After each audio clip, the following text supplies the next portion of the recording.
தந்தை மகன் தூயாவியாரின் பெயராலே நம் ஆண்டவராகிய இயேசு கிறிஸ்துவின் அருளும் கடவுளின் அன்பும் தூயாவியாரின் நட்புறவும் உங்கள் அனைவரோடும் இருப்பதாக. ஆன்மாவோடும் இருப்பதாக. இயேசுவில் நல்லவர்களே, ஆண்டவருடைய அன்பு நிறைந்த குழந்தைகளை, மனோஜ், ராணி, லான்சி இந்த குடும்பத்திற்கு இறைவன் புனித அந்தோணியார் வழியாக செய்த எல்லா நன்மைகளுக்காகவும் இந்த பலியிலே சிறப்பாக நன்றி கூறுகிறார்கள். எதிர்வினைகள் நீங்க வேண்டும், குடும்பத்திலே மரித்த அனைத்து ஆன்மாக்களும் இளைப்பாற வேண்டும் என்று 13 வாரங்களையும் ஒப்பு கொடுத்து ஜெபிக்கிறார்கள். மலையடி குறிச்சி ஜேம்ஸ் அந்தோணி குடும்பத்திற்கு இறைவன் செய்த நன்மைகளுக்கு நன்றியாக, குறிப்பாக வீடு கட்டி முடித்ததற்கு நன்றியாக சபைராஜ், அருள், சின்னம்மா, ஜோதி, செல்வம், சகாயம், ஜோசப் இவர்களை இறைவன் நிறைவாக ஆசீர்வதிக்க வேண்டும் என்றும், பேர குழந்தைகளுடைய கல்வி ஞானத்திற்காகவும் சகாயம், ஜோசப் திருமணத்திற்கு வரன் அமைய வேண்டும் என்றும் ஜெபிக்கிறார்கள். சுரண்டை குரூஸ், மத்தேசி, மரிய செல்வம், அந்தோணி, மிக்கேல் ஃபெர்னாந்த், ஜெய்சீல், எம்மாள், அகஸ்டின், ரெனிஸ்டா ஆண்மைகளை பாற்றிக்காகவும் யாரும் நினையாத ஆன்மாக்களுக்காகவும் உருக்கத்தோடு ஒப்பு கொடுத்து ஜெபிக்கிறார்கள். நாமும் இப்பலியை இறைவனுக்கு உகந்த பலியாய் ஒப்பு கொடுப்போம். அருள் பெறுவதற்கு தடையாக இருக்கிற குற்றம் குறைகளை நினைத்து மனம் வருந்தி மன்னிப்பு கேட்போம். எல்லாம் வல்ல இறைவனிடமும் சகோதர சகோதரிகளே, உங்களிடமும் நான் பாவியின்றி ஏற்றுக்கொள்கிறேன்.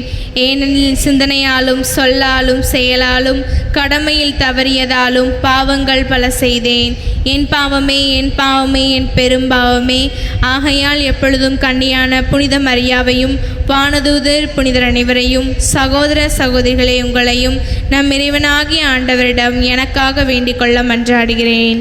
வல்ல கடவுள் நம் மீது இரக்கம் கொண்டு நம் பாவங்களிலிருந்து விடுவித்து நம்மை நிலை வாழ்வுக்கு அழைத்துச் செல்வாராக. ஆமென்.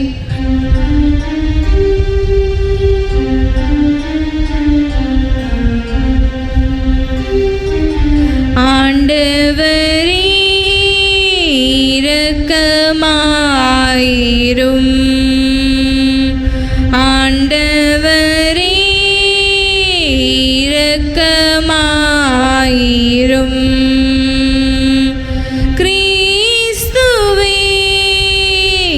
இரக்கமாயிரும். கிறிஸ்துவே இரக்கமாயிரும். ஆண்டவரே இரக்கமாயிரும். ஆண்டவரே இரக்கமாயிரும். மன்றாடுவோமாக. இதய அமைதியை இறைவா, கோடியர் புதர் பதுவை புனிதர் நன்னாக்களியாத நல்லவர் தூய அந்தோணியாரை தலை சிறந்த போதகராகவும் எங்கள் தேவைகளில் பரிந்து பேசுகிறவராகவும் தந்தீரே. அவரது மேன்மையான உதவியால் நாங்கள் துன்ப நேரத்தில் உதவியை கண்டுணர்ந்து கொள்ள செய்தருளும். ஆண்டவராகிய கிறிஸ்து வழியாக உமை மன்றாடுகின்றோம்.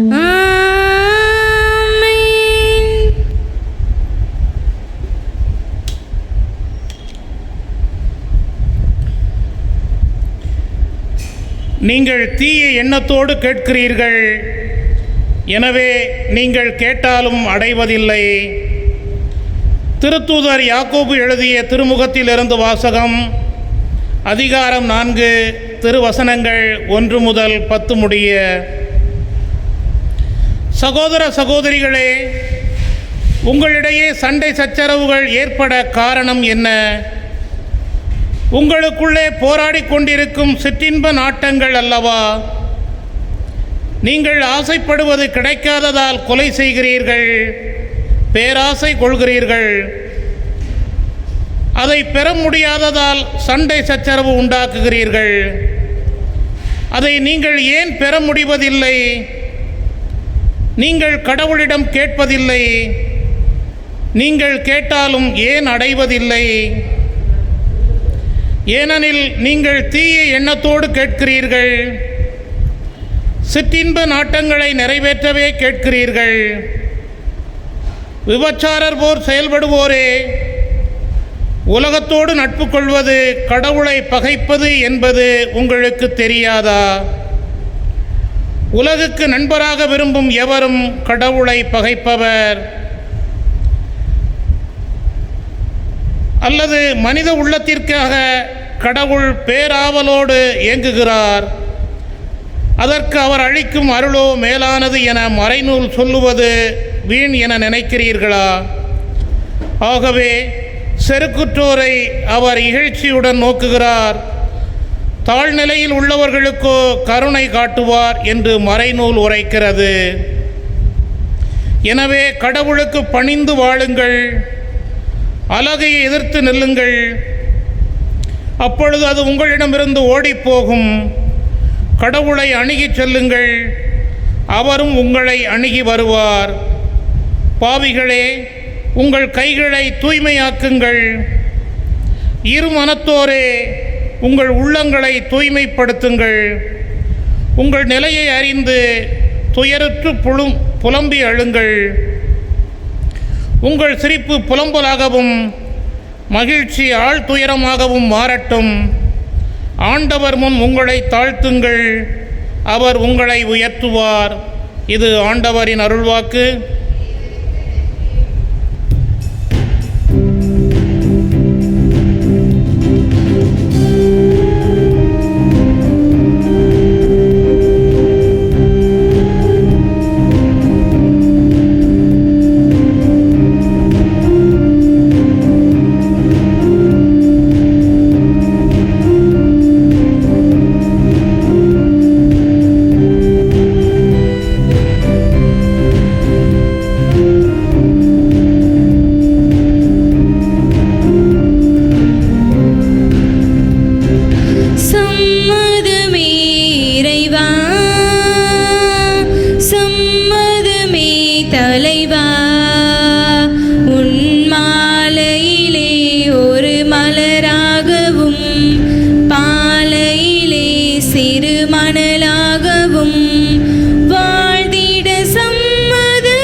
சம்மதமே இறைவா.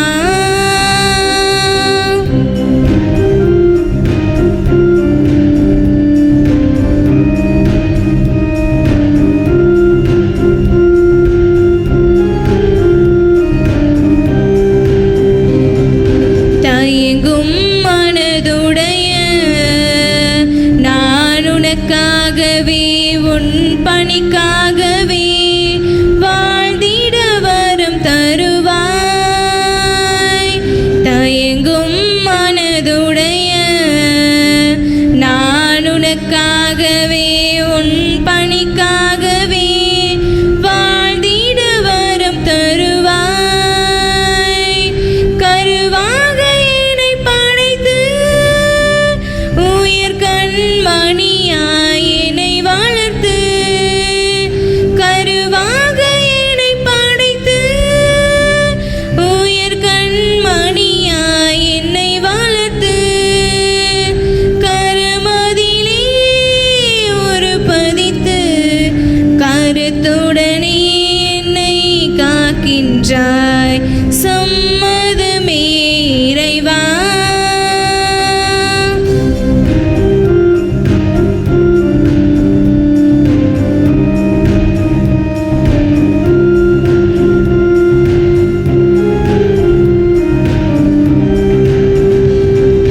மலையாய் நான் கனித்த பெரும் காரியமும் உயர் காவியமும் மறைந்தே போனது. மலையாய் நான் கனித்த பெரும் காரியமும் உயர் காவியமும் மறைந்தே போனது. திருவாக உனை நினைத்து உயர் உறவாகவே நெஞ்சில் பாதித்து, திருவாக உனை நினைத்து உயர் உறவாகவே நெஞ்சில் பாதித்து,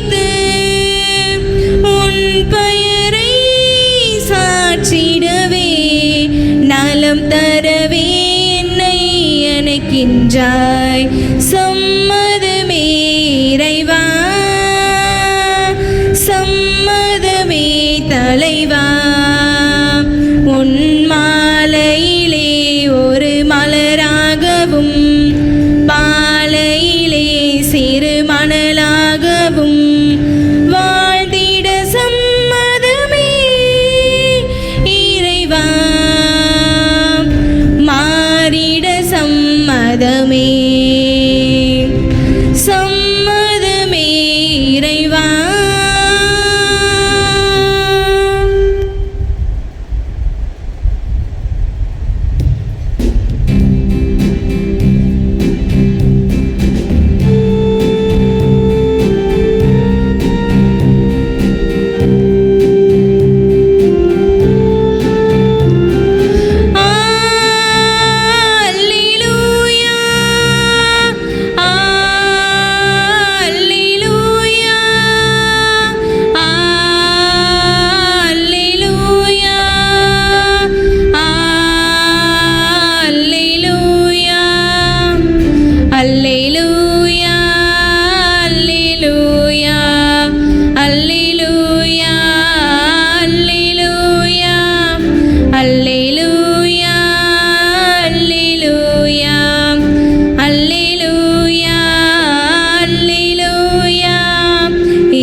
அந்தோணியார் துணை வேண்டிடுவோம், இயேசுவின் வார்த்தையின் வழி நடப்போம். அந்தோணியார் துணை வேண்டிடுவோம். அல்லேலூயா, அல்லேலூயா, அல்லேலூயா, அல்லேலூயா. ஆண்டவர் உங்களோடு இருப்பாராக.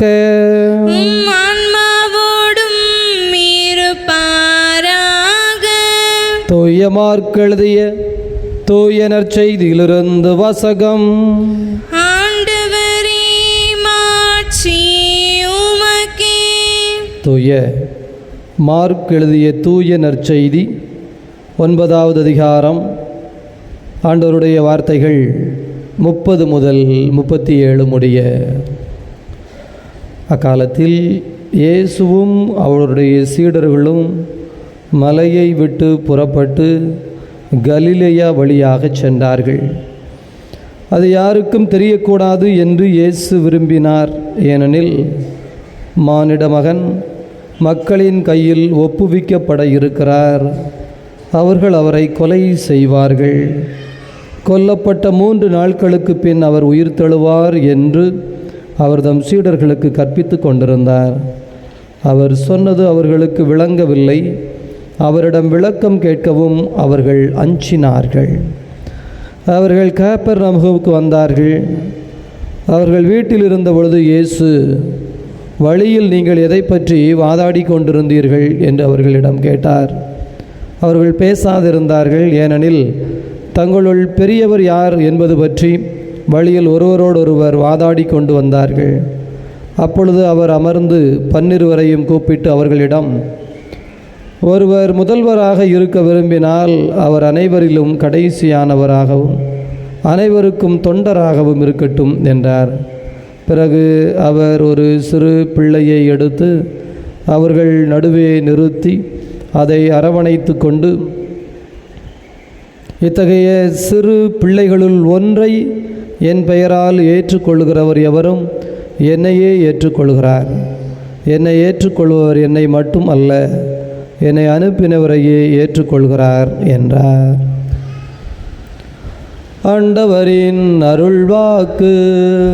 கிறிஸ்துவே உமக்கு புகழ். நற்செய்தி வாக்கினால் நம் பாவங்கள் அகல்வனவாக. இயேசுவில் நல்லவர்களே, ஆண்டவருடைய அன்பு நிறைந்த குழந்தைகளை, வழியில் எதை பற்றி வாதாடி கொண்டிருந்தீர்கள் என்று இயேசு தன்னுடைய சீடர்களிடம் கேட்டபொழுது அவர்கள் பேசாதிருந்தார்கள். ஏன் பேசாதிருந்தார்கள் யோசித்து பாருங்க. ஏனெனில் தாங்கள் பேசியது சரியல்ல, தாங்கள் விவாதித்து கொண்டிருந்த காரியம் வெளியிலே சொல்வதற்கு கொஞ்சம் கூச்சம் நிறைந்த ஒரு காரியம், அது சரியான காரியம் அல்ல என்பதை அவர்களுடைய உள்மனம் சொல்லியது. அப்படி என்ன காரியம் அவர்களுடைய உள்மனம் சொல்லியது? ஏனெனில் தங்களுள் பெரியவர் யார்? பிரியமானவர்களே, இந்த பெரியவர் யார் என்கின்ற ஒரு போட்டி ஐயோ உலகத்தில் எப்போதும் இருக்கிறது. காரணம் என்னவென்றால் எல்லோருக்கும் பெரிய ஆளாக வேண்டும் என்கின்ற ஒரு எண்ணம் இருக்கிறது. அது தப்பில்லை, நல்லா தெரிந்து கொள்ள வேண்டும். வாழ்விலே உயர வேண்டும், பெரிய ஆளாக வேண்டும், பெரிய காரியங்களை செய்ய வேண்டும் என்று நினைப்பது தப்பா கிடையாது. ஆனால் இன்றைய வாசகம் சொல்லுகிறது, அப்படி நினைப்பதை நீங்கள் எப்படி செயல்படுத்துகிறீர்கள்? பெரியவர் என்று சொன்னால் எப்படி? ஒரு வீட்டில் 2 குழந்தைகள் இருக்குது. அது மூத்த பொண்ணு, 2வது பையன். அவன் 5ஆம் கிளாஸ் படிக்கிறான், அந்த பொண்ணு 7ஆம் கிளாஸ் படிக்குது. அந்த பொண்ணு சொல்லுது, டே நான் தானே மூத்தவ, நான் சொன்னால் நீ கேளு. ஏம்மா நான் தானம்மா பெரியவா, நான் பெரியவா சொன்னால் இவன் கேட்கணுமா இல்லையா? பெரிய என்ன காரணம்? நான் 2 வயது மூத்துட்டேன்ல. இந்த பையங்க 5ஆம் கிளாஸ் முடித்து 6ஆம் கிளாஸ் போவான். அப்படி இல்லைன்னா இந்த ஸ்கூலில் நமக்கு 8 வரைக்கும் இருந்தால் 8ஆம் கிளாஸ் படிக்கிற பையன், 10th வரைக்கும் இருந்தால் 10th படிக்கிற பையன், அல்லது நம்ம ஸ்கூலில் 12th வரைக்கும் இருந்தால் 12th படிக்கிற பையன். டேய் நாங்கள் தாண்டா அந்த ஸ்கூலில் பெரிய ஆளுக்க அப்படின்னு சொல்லிட்டு அலைவான். அவன்கிட்ட கேட்டால் அவனும் சொல்லுவான், உண்மை தானே ஃபாதர், நான் 5ஆம் கிளாஸ் முடிச்சுட்டு 6ஆம் கிளாஸ் போகணும்ல அடுத்து, அப்போங்க நான் பெரிய ஆள் தானே. 12th முடித்து காலேஜ் போக போகிறோம்னா எனக்கு கொம்பு முளைக்க போதில்ல, நான் பெரிய ஆள், இனிமேல் என்னை யாரும் கேள்வி கேட்க முடியாது. பெரியவர் ஆகுதல் என்பதற்கு இந்த உலகத்திலே நிறைய நிறைய நிறைய காரியங்களை, ஒரு சிலரை நீங்கள் பார்த்தீர்கள் என்றால் எல்லாத்தையும் நல்லா பேசுவாங்க, நல்லா இருப்பாங்க. திடீர்னு கொஞ்சம் பணம் காசு ஏதோ ஒரு காரியத்தினால அப்படி இப்படிமா கூடிடுச்சு அப்படின்னா அதுக்கு பிறகு கையை கட்டி கொள்வார்கள், பேச மாட்டார்கள், யாரிடமும் உறவு இருக்காது. கேட்டால் ஃபாதர் இப்போ நம்ம அப்படிலாம் பழக முடியாது ஃபாதர், எல்லாத்தையும் நம்ம பெரிய ஆளாயிட்டோம்ல, சமூகத்தில் 4 பேர் நம்மளை மதிக்கிறார்கள், நாம் உயர்ந்து விட்டோம், முடிந்தது. ஏதோ இந்த உலகத்திலே பெரியவர் ஆகுதல் என்பது எதற்கு? பெரியவரானால் ஆண்டவர் சொல்லுகிறார், இதோ உங்களுள் முதல்வராக இருக்க விரும்புகிறவர் அனைவரிலும் கடைசியானவராய். நாம் முதல்வராய் இருக்க விரும்புவதே ஒதுங்குவதற்கும், ஓரம் கட்டுவதற்கும், அதிகாரம் காட்டுவதற்கும், ஆணவம் செலுத்துவதற்கும். ஆனால் ஆண்டவர் சொல்லுகிறார், உனக்கு பணம், பதவி, அழகு, உயர்வு, திருமணம், குழந்தை, இன்னும் இந்த சமூகத்திலே அந்தஸ்து அல்லது ஏதோ ஒரு பெரிய பெரிய பதவிகள் என்று வைத்துக்கொள்வோமே, நிறைய இருக்கிறது. மனிதர்களை அடக்கி ஆளுகின்ற, குறிப்பாக அரசியல் சார்ந்தெல்லாம் போனீர்கள் என்றால் இன்றைக்கு நிறைய இருக்கிறது. அப்படி நீ எங்கே உயரத்திற்கு சென்றாலும் நீ என்ன செய்ய வேண்டும்?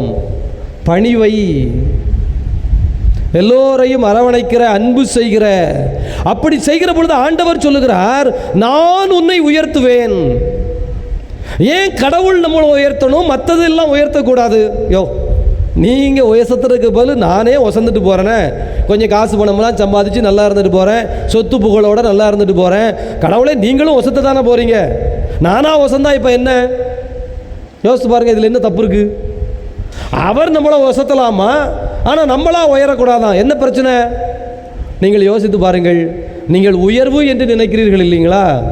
அல்லது நான் 5ஆம் கிளாஸ் முடிச்சிட்டேன், இனிமேல் நான் பெரிய பையன், 6ஆம் கிளாஸ் போக போகிறேன் அப்படின்னு அந்த 5ஆம் கிளாஸ் பிரைமரி ஸ்கூலில் ஒரு பையன் தன்னை பெரிய ஆளாக நினைக்கிறான்ல, அடுத்த வருஷமே அவன் 6ஆம் கிளாஸ் போகிற இடத்துல என்ன செய்யணும்?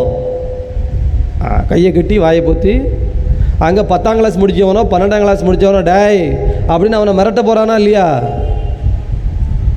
எதெல்லாம் நீங்கள் பெரிதென்று உயர்வென்று நினைக்கிறீர்களோ, உங்களை நீங்கள் உயர்த்தி விட்டேன் என்று நினைக்கிறீர்களோ, அங்கே உங்களுக்கு மேலே ஒரு அப்பன் உட்கார்ந்திருப்பான்.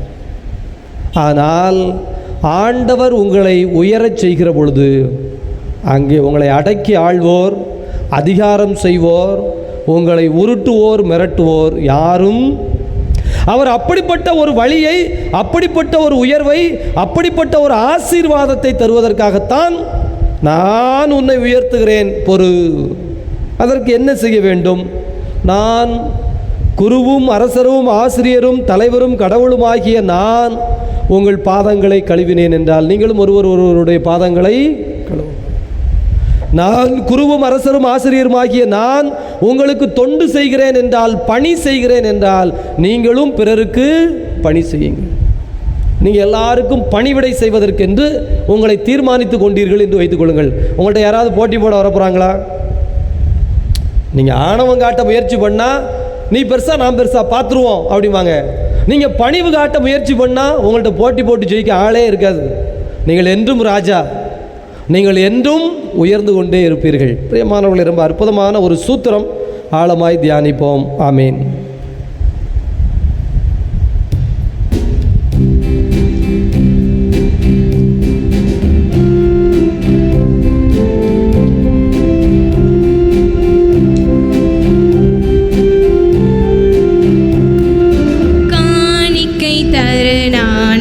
வருகின்றேன், உன் கரங்களில் என்னை தருகின்றேன்.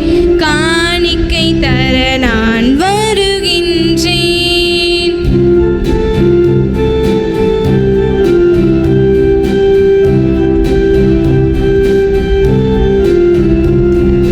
என்ன கொடுத்தாலும் பயனில்லை, நான் என்னை கொடுக்காமல் பொருள் கொடுத்தான்.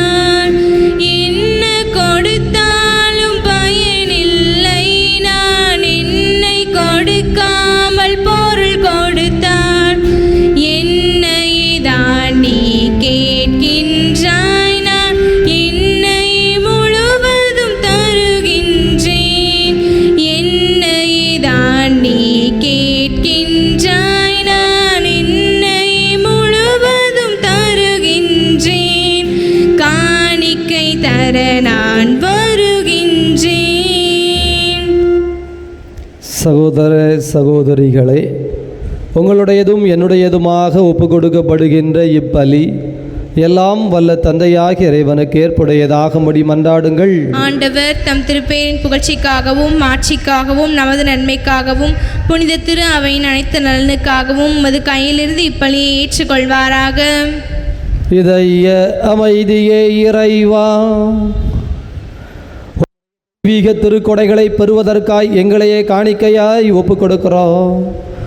இதன் ஆற்றலால் எங்கள் வாழ்வு உமது பேரன்பினால் நிலைத்திருப்பதாக. ஆண்டவராகிய அதே கிறிஸ்து வழியாக உமை மன்றாடுகின்றோம். ஆண்டவர் உங்களோடு இருப்பாராக.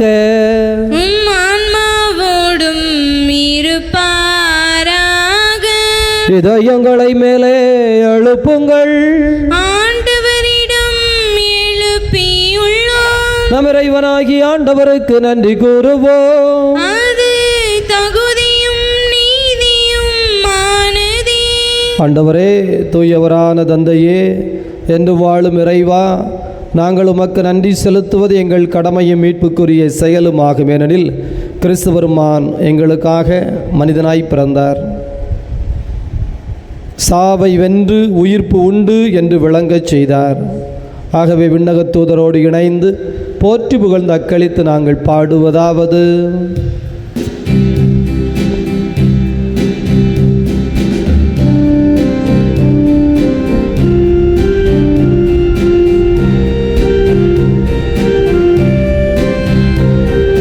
தூயவர் தூயவர் தூயவர், வான்படைகளின் கடவுளாம் ஆண்டவர். விண்ணகமும் மண்ணகமும் உமது மாட்சியால் நிறைந்துள்ளன. உன்னதங்களிலே ஓசன்னா, உன்னதங்களிலே ஓசன்னா. ஆண்டவர் பெயரால் வருகிறவர் ஆசீர் பெற்றவர். உன்னதங்களிலே ஓசன்னா, உன்னதங்களிலே ஓசன்னா. இதய அமைதியே இறைவா, நேர்மையாகவே தூயவர், தூய்மை அனைத்திற்கும் ஊற்று. ஆகவே உம்முடைய தூய ஆவியை பொழிந்து காணிக்கைகளை தூய்மைப்படுத்த உம்மை மன்றாடுகிறோம். இவ்வாறு எங்கள் ஆண்டவர் இயேசு கிறிஸ்துவின் உடலும் இரத்தமுமாக எங்களுக்கு இவை மாறுவனவாக. அவர் பாடுபட உளம் கனிந்து தம்மை கையளித்த போது அப்பத்தை எடுத்து நன்றி செலுத்தி அதை பிட்டு தம் சீடர்களுக்கு அளித்து அவர் கூறியதாவது: அனைவரும் இதிலிருந்து பெற்று உண்ணுங்கள், ஏனெனில் இது உங்களுக்காக கையளிக்கப்படும் என் உடல்.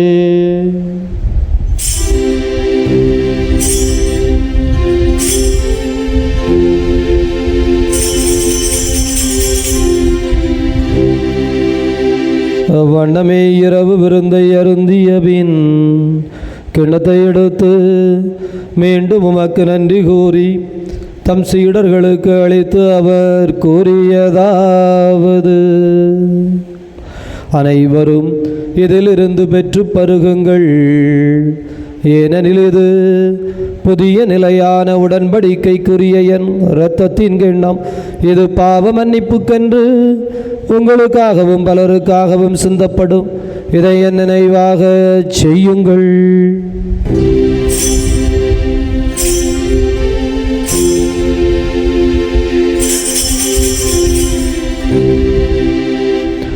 நம்பிக்கையின் மறைபொருள்.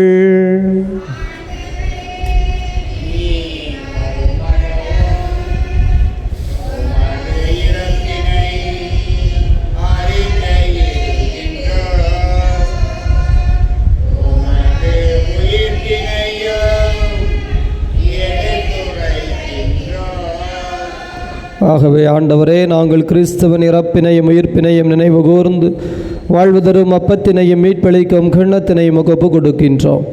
உம் திருமுன் நின்று ஊழியம் புரிய தகுந்தவர்களை எங்களை ஏற்றுக்கொண்டீர். எனவே உமக்கு நன்றி செலுத்துகிறோம். மேலும் கிறிஸ்துவின் உடலிலும் இரத்தத்திலும் பங்கு கொள்ளும் எங்களை தூய ஆவியானவர் ஒன்று சேர்க்க வேண்டுமென உம்மை தாழ்மையுடன் மன்றாடுகிறோம். ஆண்டவரே, உலகம் முழுவதும் பரவி இருக்கும் அவையை நினைவு கூர்ந்தருளும். சிறப்பாக எங்கள் திருத்தந்தை பிரான்சிஸ் எங்களாயிரம் தொணிச்சாம் உமது அன்பின் குழந்தைகள் அனைவரையும் தெய்வீக அன்பினால் நிறைவு பெறச் செய்தருளும். உயிர்த்தெழுவோம் என்கின்ற எதிர்நோக்குடன் இறந்த அனைவரையும் உமது திருமுக ஒளியினுள் ஏற்றுக்கொள்ளும் எங்கள் அனைவர் மீதும் இரக்கமாயிரும். கடவுளின் கன்னித்தாயான மாட்சிமிக்க மரியாள், புனித அப்போஸ்தலர், இவ்வுலகில் உமக்கு உகந்தவராய் இருந்த புனிதர் அனைவருடனும் நாங்கள் இலை வாழ்வில் பங்கு கொள்ளும் தகுதி பெற்று உம் திருமகன் இயேசு கிறிஸ்து வழியாக உம்மை புகழ்ந்தேத்து மரமருள உம்மை மன்றாடுகிறோம். இவர் வழியாக இவரோடு இவரில் எல்லாம் வல்ல இறைவனாகிய தந்தையே, தூயாவியாரின் ஒன்றிப்பில் எல்லா புகழும் ஆட்சியும் என்றென்றும் உமக்கு உரியதே.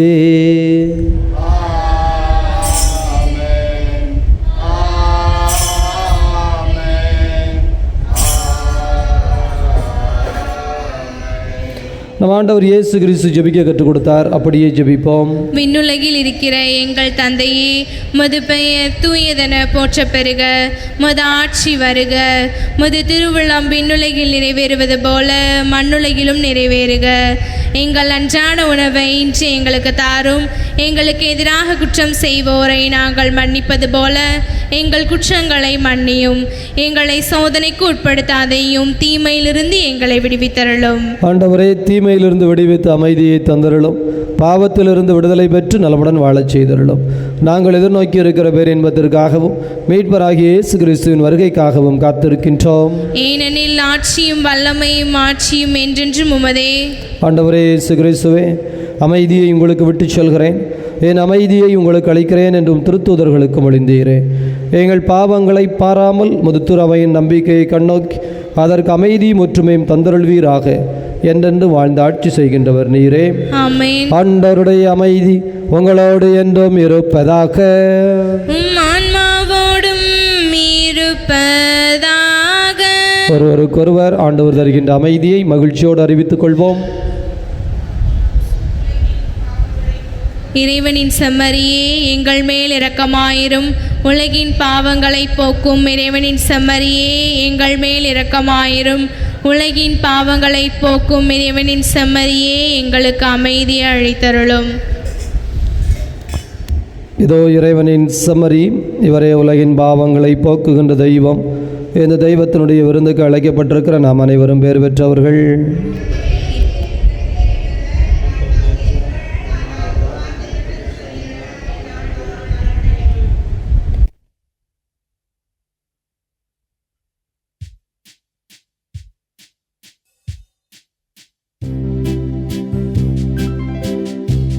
வருவாய்.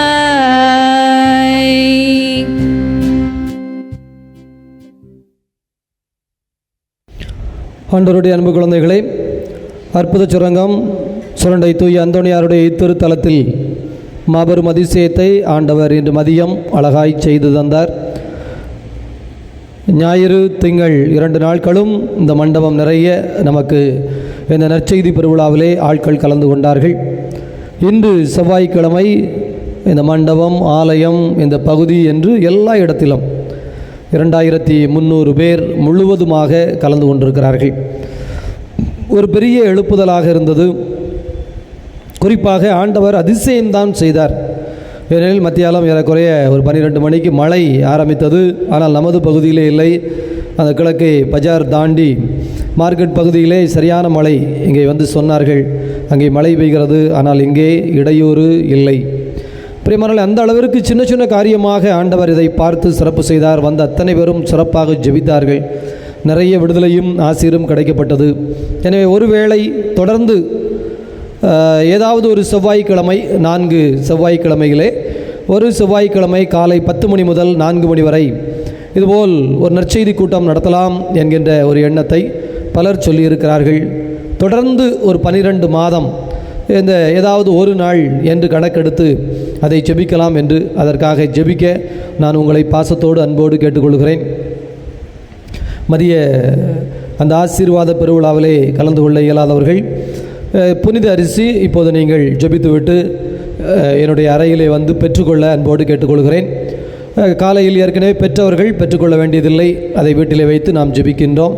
ஏனையவர்கள் பெற்றுக்கொள்ள உங்களை அன்போடு அழைக்கின்றேன். ஆண்டவருடைய அன்பு குழந்தைகளை, தொடர்ந்து ஜெபிப்போம், இணைந்திருப்போம். இறைவன் பேரின்பத்தால் நம்மை வழி நடத்துவார்.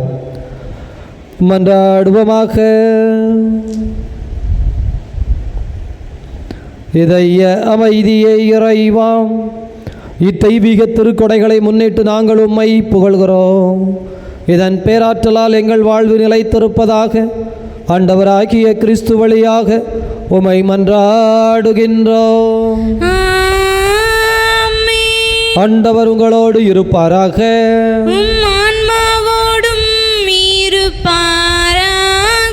வல்ல கடவுள் தந்தை, மகன், தூய ஆவியார் உங்கள் அனைவரையும் நிறைவாக ஆசீர்வதிப்பாராக.